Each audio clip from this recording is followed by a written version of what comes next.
Olá, boa tarde. Hoje é sexta-feira, 7 de outubro. Está começando o terceiro programa dos fundos imobiliários. Eu sou o professor Arthur Vieira de Moraes e se você ainda não me conhece, muito prazer. E se você não viu os outros dois programas das semanas anteriores, não tem problema. Vá no site do Infomoney, procure a página do Infomoney TV e encontre lá. Semana passada teve entrevista com o Sérgio Beleza, foi muito bacana. Teve também um estudo muito interessante da Economática, mostrando o IFIX ajustado pela inflação. E no primeiro programa teve uma comparação muito bacana também do mercado de fundos imobiliários com o mercado de ações. Mostrei lá uma comparação risco-retorno desde 2011 até 2015. Mas hoje, programa ao vivo, são 15h40, 15h45, mais ou menos, em horário de Brasília. A gente vai ter convidado novamente. Thiago Reis está aqui e vai falar de compra de vacância. Antes de começar esse bate-papo, destaques da semana, e eu quero também explicar para você o que é a compra de vacância, para que então a gente tire o melhor proveito do nosso convidado e ele vai mostrar a prática dessa estratégia, ok? Então vou começar dando os meus destaques aqui da semana. Três destaques importantes. Primeiro, quero falar da consulta formal que o BC Fund está fazendo, o BRCR. Se você é cotista desse fundo, você vai receber um e-mail, vai receber uma carta pedindo para que você se pronuncie, dê o seu voto a respeito de dois assuntos importantes. Eles pedem autorização para fazer a locação de um imóvel para o Banco Pan e também para ter autorização para adquirir cotas de fundos imobiliários que sejam administrados pelo BTG, que é o mesmo administrador do fundo.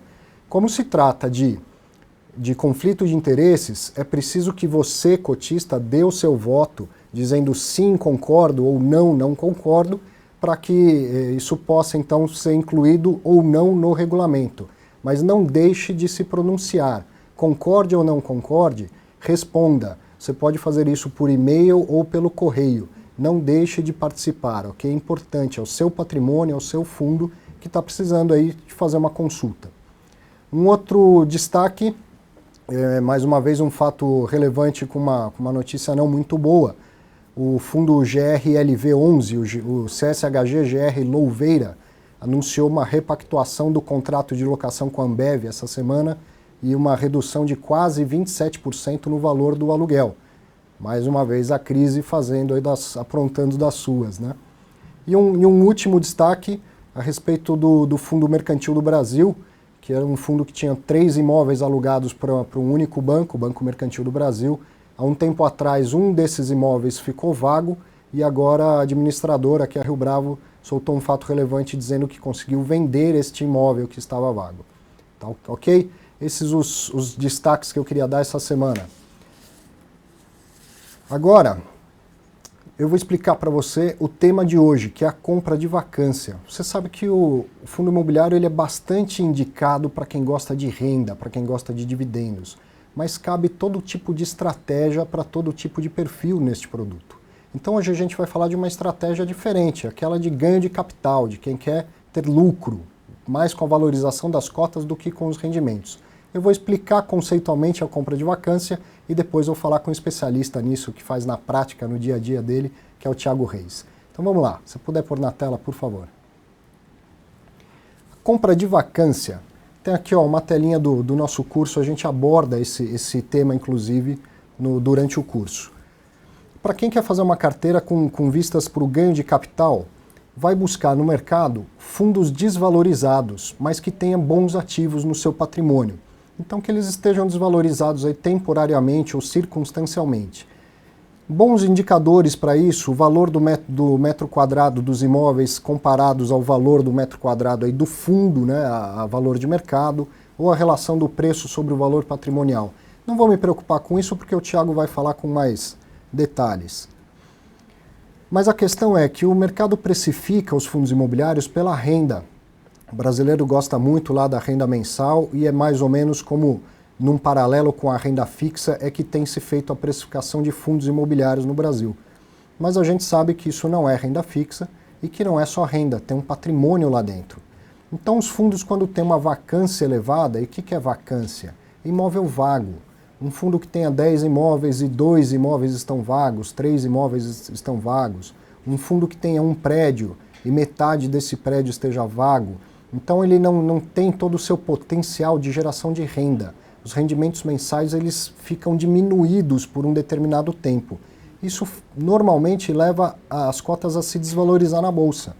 Então quem vê a oportunidade, quem fala, poxa, apesar do rendimento estar baixo, eu tenho aqui um ativo de qualidade, um imóvel de qualidade, vai buscar essa estratégia de comprar a vacância, com a possibilidade de ter um retorno de longo prazo, um ganho de capital de longo prazo, quando essas cotas voltarem a um patamar que pareça razoável, que pareça racional, digamos assim. Um exemplo bem rapidinho aqui, um fundo monoativo de um único prédio, que é o Tower Bridge Office aqui em São Paulo. Olha esse gráfico desde quando ele foi lançado. Ele é lançado, tá lá, tem o Habite, já tem um outro imóvel alugado, andar alugado, vai passando o tempo e as locações não acontecem, e o fundo começa a sofrer na bolsa, começa a ser bastante penalizado. Olha aí nesse vale, eu diria que está aí bem caracterizado a compra da vacância, com muitos andares vagos ainda sem gerar renda, o cotista penaliza as cotas na bolsa. E aí então quem enxerga essa oportunidade, quem acredita que este é um imóvel de qualidade, que tem boa possibilidade de ter lucro no futuro, vai buscar essa estratégia. Esse é só um exemplo, esse fundo, não estou fazendo nenhuma recomendação aqui, estou dando um exemplo, e depois o próprio Thiago vai falar dos fundos que ele enxerga essa oportunidade, se ele quiser. Mas é só para você entender o que é essa compra de vacância. É pegar um imóvel, um fundo que seja dono de um imóvel que eu julgo ser um bom ativo, um ativo de valor, e que as cotas estejam desvalorizadas mais do que de fato o imóvel está desvalorizado. Então aí surge uma oportunidade de longo prazo e não é o objetivo principal a renda e sim o ganho de capital. Tá legal? Já então vamos falar com o Thiago. Eu só quero dar o meu recado mais uma vez, lembrar que eu gravei aqui em parceria com a Infomoney Educação o curso Viva de Renda com Fundos Imobiliários. Você vê aí uma parte dele, uma telinha, os módulos, e eu quero mostrar para você, quem está no chat já vai receber esse link agora, e eu quero mostrar para você que está assistindo depois o caminho para chegar lá. Ó. No site do Infomoney, menu, cursos, vai abrir a página de cursos do Infomoney com uma série de bons cursos de vários assuntos. E o nosso está aqui, ó, Viva de Renda com Fundos Imobiliários.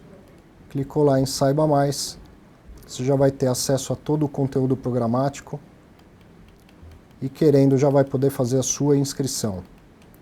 Olha lá. Todo o conteúdo, o que você vai aprender em cada um dos módulos.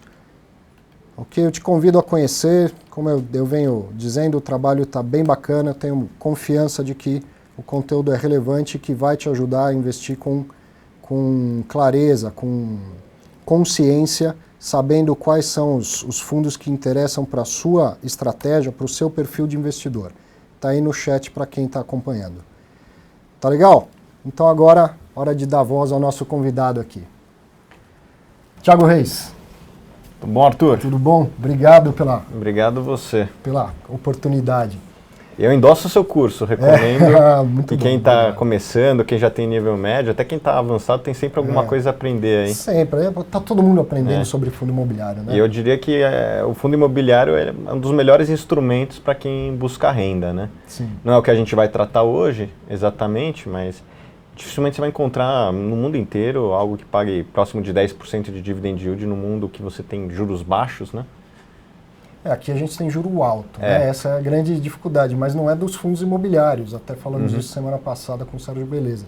Isso, o juro alto é um problema para qualquer tipo de investimento, mas dentre os investimentos que geram renda, o fundo imobiliário tem uma vantagem interessante que é gerar renda mensal. Só que a renda não é fixa, né? Esses são os detalhes que a gente precisa estudar e conhecer. Assim como ações. Assim como ações. Mas mesmo assim é muito difícil você encontrar ação com dividend yield sustentável na casa de 10%, até acima de 5% já é difícil. E quem paga mensalmente paga muito pouco, no caso das ações. E nos fundos imobiliários a gente sabe a distribuição é alta por causa do payout elevado, né? Mas eu queria que você se apresentasse, eu vou dizer o seguinte, eu posso te considerar um alpha hunter? Um alpha hunter, para quem não sabe, é aquele investidor, aquele gestor que procura sempre um ganho acima de um referencial, acima de um patamar. O Thiago, ele é um investidor profissional e que ele está sempre buscando isso, uma oportunidade de um ganho acima do mercado, um ganho acima de um referencial, tá certo? E você era gestor de fundo de ações. Sim. E num determinado momento passou a olhar para os fundos imobiliários e o que te chamou a atenção? Por que você migrou para esse mercado, vamos dizer assim? Quando eu comecei, em 2003, as ações no Brasil, elas eram muito pouco cobertas pelos analistas, tinham poucos investidores. Eu ia numa das ações que eu tinha maior concentração da minha carteira, era Alpargatas. Você ia numa assembleia, era só eu de acionista, fora os controladores, né? Era os antigos controladores, que mudou agora a JBS. Né? Isso com quase todas as empresas. Meu pai ia na reunião da VEG, ele falava que tinha 5 pessoas. Assim, era um mercado muito pequeno, né? Assim, poucas, e tinha muita ineficiência por conta disso. Por volta de 2014 eu vi que isso tinha mudado. Né? Por conta dos IPOs, por conta da alta do mercado, muita gente se interessou por ações, e era muito difícil você chegar numa empresa que alguém não tinha chegado antes, estudado. Melhorou a eficiência do mercado? Com certeza, o mercado ficou muito mais eficiente, o que é ruim para quem busca se diferenciar. É uma competição por alfa, né? Tá todo mundo querendo ganhar acima da média. Se você tem mais pessoas buscando alfa, o alfa vai ter mais... É mais raro. É mais raro, vai ser mais difícil, né? Tem até um livro que muito bom chamado The Shrinking Alpha, né? A queda do alfa, porque está todo mundo atrás do alfa. Inclusive hoje os computadores, os algoritmos... não são mais só pessoas, né? São computadores, você está competindo com o software, né? E eu vi que existia uma categoria ali que estava sendo pouco explorada, que era a dos fundos imobiliários. Por ter uma concentração muito grande de pessoa física, e pessoa física... acho que tem 2 características que chamam a atenção. Elas olham muito renda, o que eu acho que é legítimo, mas muitas vezes pode levar a problemas. Né? Então, o cara cai no conto da renda mínima, enfim, coisa que você já falou e deve falar ao longo do curso aí. E também a pessoa física, muitas vezes ela não tem o aparato instrumental para analisar. Sim. Né? Inclusive, acho que o seu curso deve ajudar bastante a pessoa que está começando, né? Felizmente na época que eu estava começando eu tinha que comprar os livros de REIT americano para tentar entender, e é outra dinâmica, né? A gente pode até falar das diferenças de REITs para os fundos imobiliários brasileiros, a alavancagem, o tamanho, lá é outra governança, tem conselho, tem... É importante conhecer, mas a verdade é que são produtos muito diferentes. É outra realidade, né? E, enfim, você tem que aprender com o que tinha ali, tinha materiais muito escassos, né, para dizer assim. E isso era bom. Por quê? Você menor eficiência, mais alfa sobrando. Mais alfa sobrando, e foi isso que eu fiz. Deixa eu tentar, Thiago, só tentar explicar para quem não está... A gente está falando de teorias de finanças aqui, o Dini Fama está feliz da vida de ouvir esse papo, né? O que é esse alfa aí? Eu quero que você imagine o seguinte. Se você anda de carro nas grandes cidades, aquele baita engarrafamento, e você tem o seu Waze ligado, você sabe como é. Tá todo mundo parado num lugar e o Waze te faz uma rota lá mágica e você consegue fugir do engarrafamento. Esse seria o alfa. E seria enxergar aquilo que a maioria não enxergou. Como se só houvesse um caminho por uma avenida principal. O que faz o alfa hunter como o Thiago? Procura essa via alternativa, procura uma oportunidade de chegar mais fácil ou mais rápido a um objetivo. Então, quando ele diz que a eficiência não é tão grande, ele quer dizer que a gente está numa grande cidade muito engarrafada e poucos usam o Waze. Porque imagina se todo mundo que dirige, por exemplo, em São Paulo, às 6 horas da tarde, todos os carros estivessem com o Waze ligado ao mesmo tempo. Não teriam rotas alternativas. Concorda comigo? Então, essa é a questão. Ele percebe que num determinado momento todo mundo que estava no mercado de ações já tinha o seu Waze ligado. Já no mercado de fundos imobiliários, ainda tem só meia dúzia usando o Waze. Faz sentido? Total sentido. Melhor, conseguiu resumir melhor do que eu conseguiria, que nem Katia. Vou copiar no futuro essa descrição de alfa. Enfim, eu via que existia esse espaço para investir em fundos imobiliários e foi isso que eu fiz. Eu direcionei cada vez mais meus esforços e meus recursos para investir em fundos imobiliários. E aí foi estudar, foi falar com muita gente, foi conhecer quem já estava no mercado e cada vez mais migrando boa parte dos seus recursos para fundo imobiliário. E eu adicionaria algumas coisas que aconteceram, né? O ciclo do mercado imobiliário virou para uma baixa. Sim. Né? Eu acho que muitos investidores, pessoas físicas, entraram por conta do oba-oba, de fundos que subiam 50% em 2012, etc. E daí na hora que parou de subir, muitos desovaram, falaram, pô, isso aqui parou de subir, esse negócio que eu comprei achando que ia subir 50% que nem subiu em 2012, sim. Na verdade esse ano de 2013 está parado e muita gente desovou. Acho que chegou a ter 100 mil investidores, mais 100 mil investidores em fundos imobiliários. 105 mil. 105 mil e caiu rapidamente para 85 mil de agora. 85 mil. E como não tinha muita liquidez, quando não existe muita liquidez... Favorece o comprador, né? Favorece o comprador. Tinha 20 mil pessoas querendo sair e só eu querendo entrar.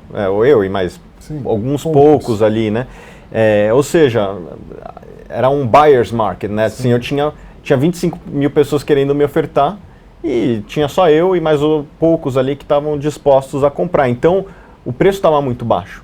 Então, além dessa questão de ser menos estudado, etc., tinha uma pressão vendedora que facilitava, né? Então, foi nessa época que você principalmente montou a sua carteira? Montei minha carteira no começo de 2015, não, no 2013, 2014 eu passei o ano inteiro estudando, me dedicando ao estudo dos fundos imobiliários, e no final de 2014 para 2015 eu já tinha minha carteira formada. Tá aí, você já resumiu tudo. Passou um ano estudando antes de ir lá e tomar suas posições. Eu preparei um roteirinho aqui só para eu não me perder, né? Então, eu quero saber o seguinte, você gosta de vacância, você gosta de comprar vacância, porque como eu expliquei agora, você enxerga alguns bons ativos que te parecem baratos, né? Você falou um negócio aí interessante de que a gente olha muito só para a renda. Eu sempre falo que não é o rabo que balança o cachorro, e sim o cachorro que balança o rabo. E aí quem olha para a renda, olha só para o rabo. E esquece de olhar se o patrimônio é bom, se o patrimônio é ruim. Dois fundos desvalorizados, um pode ter um tremendo de um ativo bom, temporariamente desvalorizado, enquanto o outro nem tanto. Então o seu trabalho é esse, certo? A sua análise é encontrar essa. Quais são esses parâmetros? O que você olha para falar, esse aqui que eu quero comprar e não o outro que eu vou comprar? Bom, eu acho que, primeiro, existem duas estratégias vencedoras em imóveis. O cara que busca dividendo, o que acontece é que os fundos que pagam dividendo de maneira segura, eu acho que eles subiram muito, enquanto os de vacância talvez tenham ficado um pouco para trás. Sim. Então, na balança aqui entre essas duas estratégias, que eu acho que as duas são legítimas, eu inclusive sempre preferi mais dividendo. Só que as ações de dividendo, os fundos imobiliários de dividendo começaram a ficar mais caros. E os que, por conta dessa valorização que vocês viram aí, o IFIX subindo acho que quase 30% no ano. Enquanto outros fundos que têm uma vacância maior, por não produzirem renda e talvez não tenham, e por não produzirem renda, talvez não deem um apetite para aqueles investidores, pessoas físicas que gostam de renda, que é a maioria das pessoas, eles ficaram para trás. Então, nessa balança entre dividendos e compra de vacância, eu acho que a vacância começa a ficar mais interessante. Então, minhas últimas compras recentes de fundo imobiliário têm sido focadas em vacância, não porque eu prefiro a vacância em detrimento de dividendo. Porque circunstancialmente está mais atrativo, ao seu ver, a vacância do que o dividendo. Assim como era circunstancialmente, no meu entender, lá atrás, em 2014, fundos imobiliários em relação às ações. Né? Eu acho que até foi uma boa escolha. De lá para cá, os fundos imobiliários subiram muito mais do que a média das ações. Mas, enfim, e quais parâmetros eu olho na hora de comprar vacância? Eu acho que você tratou muito bem na sua apresentação anterior. Preço por metro quadrado, comparar esse preço por metro quadrado com transações recentes no mercado, então tem que pesquisar um pouco. Mas hoje em dia com a internet você consegue... Tem muita informação. Desconto sobre o valor patrimonial, apesar de eu preferir o preço por metro quadrado. Por que eu prefiro o preço por metro quadrado e comparar com transações... Porque não entra caixa, equivalentes de caixa e coisas do tipo. E também a equivalência patrimonial, muitas vezes, ela é arbitrada por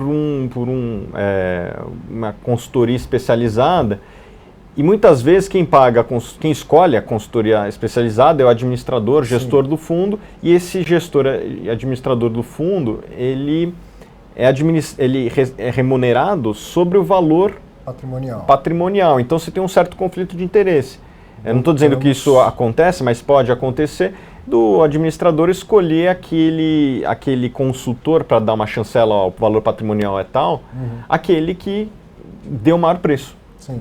Né, porque ele vai ser remunerado com um percentual daquilo. A gente volta àquela discussão que está muito em voga, que foi a mudança que a Instrução 571 promoveu a respeito da cobrança pelo valor de mercado. E isso está gerando bastante dúvida, inclusive dos administradores, nem todo mundo está concordando com a interpretação. Acho que seria muito importante que a CVM soltasse um ofício circular, dando a interpretação dela do que se trata. Então, você está falando, olha, pode haver um conflito de interesse entre quem cobra por patrimônio líquido e ele mesmo contrata a avaliação. A CVM entendeu isso e, a meu ver, disse que se o fundo é listado em bolsa e faz parte de um índice que tenha como métrica o valor de mercado, então tem que cobrar pelo valor de mercado. Mas parece que isso não ficou claro para todo mundo. Quando eu digo isso, eu quero dizer que não necessariamente eu estou correto na minha interpretação e tem gente interpretando de maneira diferente. Então seria importante que a CVM ajudasse a esclarecer o mercado, quem sabe por um ofício circular. Né? Enfim, é por isso que eu prefiro muitas vezes olhar o preço por metro quadrado. E obviamente você não pode comparar um preço de metro quadrado de um fundo como o OneF, que é aqui na Faria Lima, com um em Macaé. Claro. Né? Assim, são preços, são realidades econômicas diferentes, etc. Então você tem que tentar comparar com transações semelhantes que acontecem em cada uma das geografias. Os relatórios das consultorias imobiliárias dão esses valores segmentados por região, por cidade, região. Por tudo, né? Hoje em dia a informação ela é muito rica, ampla. E talvez algo que talvez não esteja claro para todo mundo que está assistindo, esse valor de metro quadrado a mercado, o que ele está querendo dizer? Sabendo qual é o total de metros quadrados que um fundo imobiliário tem, né? Digamos, um imóvel inteiro tem 5.000 metros quadrados, vamos dizer assim. Ele vai pegar o valor de mercado do fundo, ou seja, a cotação dele em bolsa, vezes o número de cotas, e vai dividir por esse número de metros quadrados. Então ele encontra quanto que está valendo na bolsa o metro quadrado daqueles imóveis. E depois ele vai procurar no mercado real, no mercado de tijolo, a informação quanto que está valendo o metro quadrado. E aí, se tiver uma diferença muito grande entre bolsa e tijolo, nasceu a oportunidade da compra de vacância, tá certo? Tem que fazer conta, tem que ir atrás, as informações não são tão fáceis de encontrar, então você quer saber quantos metros quadrados tem um determinado fundo, você tem que ir atrás do relatório. Nem todo mundo está no relatório, você vai ter que ir muitas vezes no prospecto de lançamento do empreendimento. Nas demonstrações financeiras ou no prospecto, mas tem. A informação é pública, mas ela está nas profundezas do site da CVM, da Bovespa.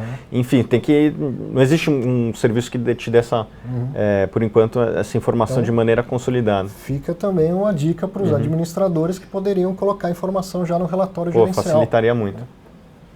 Enfim, e dito isso, eu acho que existem algumas oportunidades nos imóveis vagos com perfis de riscos diferentes, né? Eu gosto, já falando um pouco de exemplos, né? Eu gosto dos da Faria Lima, aqui da região de São Paulo, da Faria Lima, Brooklyn ali, então o Tower Bridge Office, o Terra, esses daí estão sendo negociados na casa de 10, 11 mil reais o metro, são prédios jovens, se não me engano, modernos, jovens, AAA, e deve ter sido inaugurados em 2013, né? Os dois aí. Então, são prédios muito bons, novos, E por serem novos, ainda não conseguiram... atingir a sua ocupação máxima. Exatamente. Ainda mais num período de crise e tal. Exatamente, as empresas enxugando muitas vezes e tal. A última coisa que a empresa pensa é fazer uma mudança, né?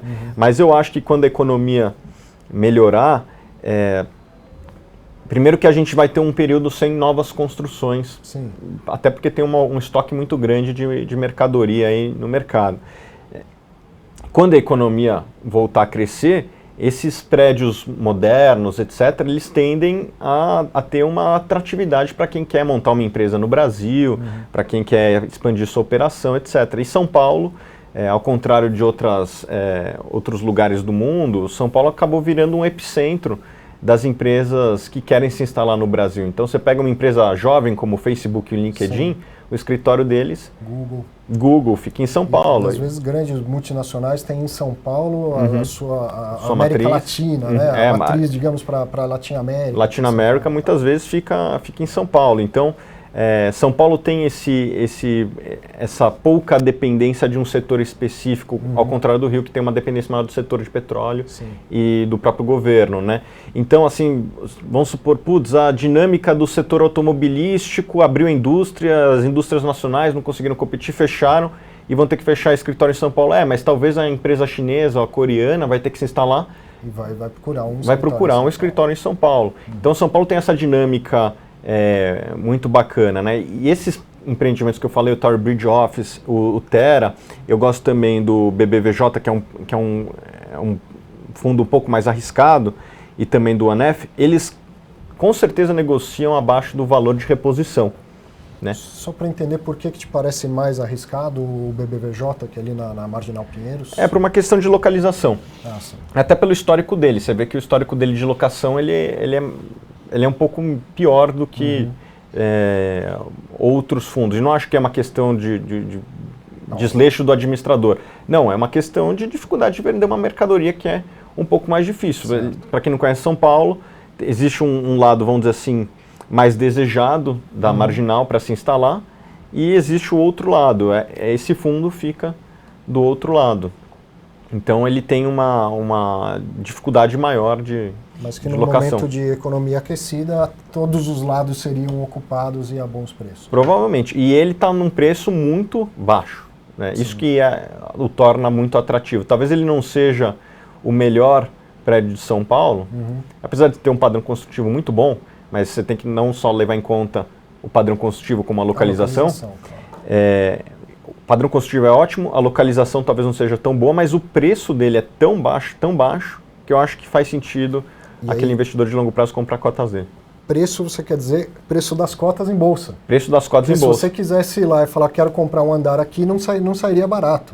Com certeza não. Você pega o prédio residencial 100 metros do lado, é provavelmente 3 vezes o preço do que a cota está sendo negociado um metro quadrado. Então, acho que agora ficou bem claro o que é a compra da vacância, né?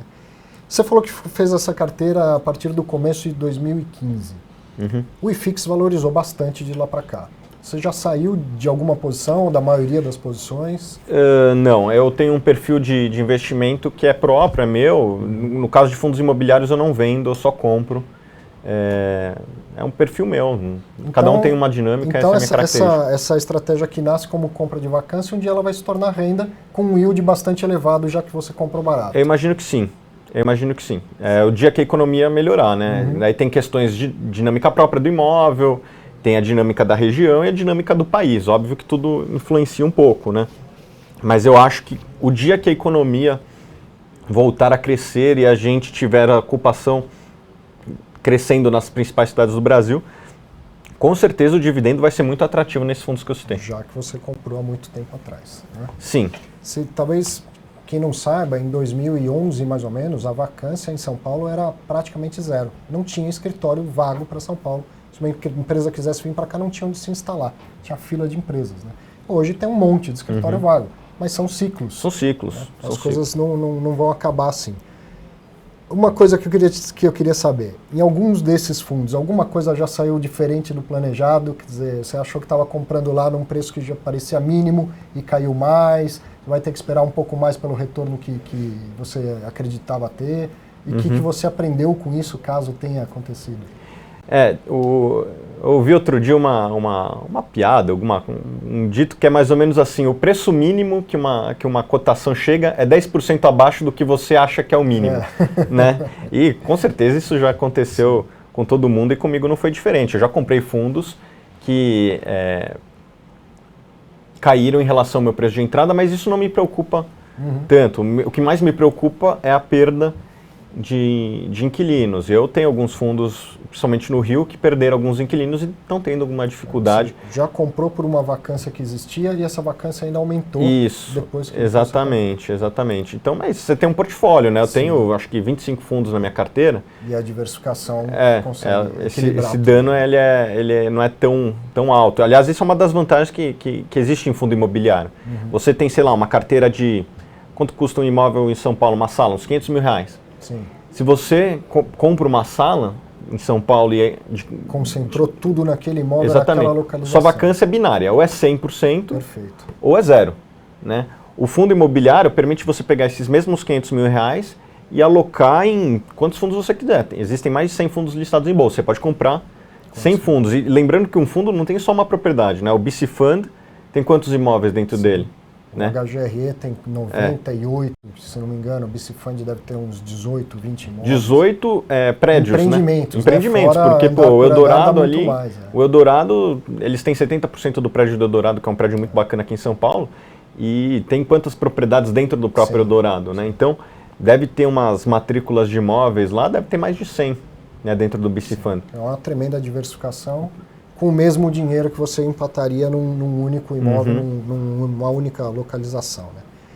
Quero saber o seguinte, acho que está claro para todo mundo que é uma questão de perfil. Estratégias, elas não são excludentes e elas não têm uma certa e uma errada. Tem perfil de comprar vacância, tem perfil de renda, e perfil tem muito mais a ver com a circunstância pessoal do que com o seu jeito de ser. Não é porque eu gosto de esportes radicais que eu vou ser agressivo com os meus investimentos, não é isso. Qual é o meu perfil? Eu sou solteiro, eu não tenho filhos? Eu sou casado e tenho filhos? Eu já estou próximo de me aposentar? A minha circunstância de vida é que me diz qual é o meu perfil de investidor, certo?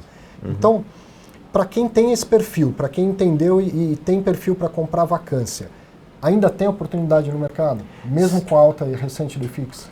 Eu acredito que sim. E qual o perfil, falando de perfis, qual o perfil que eu acho que se adequa mais comprar vacância, né? Provavelmente é uma pessoa que não precisa da renda no mês seguinte. Sim. A renda dos fundos que tem vacância maior chega a ser até zero, como no caso do XTED, XTDE 11. Que eu acho que nesse preço talvez seja até um fundo interessante. Lógico que nunca botaria uma participação relevante do meu capital naquilo ali. Porque primeiro sempre diversificando em vários. Primeiro que paga zero, né?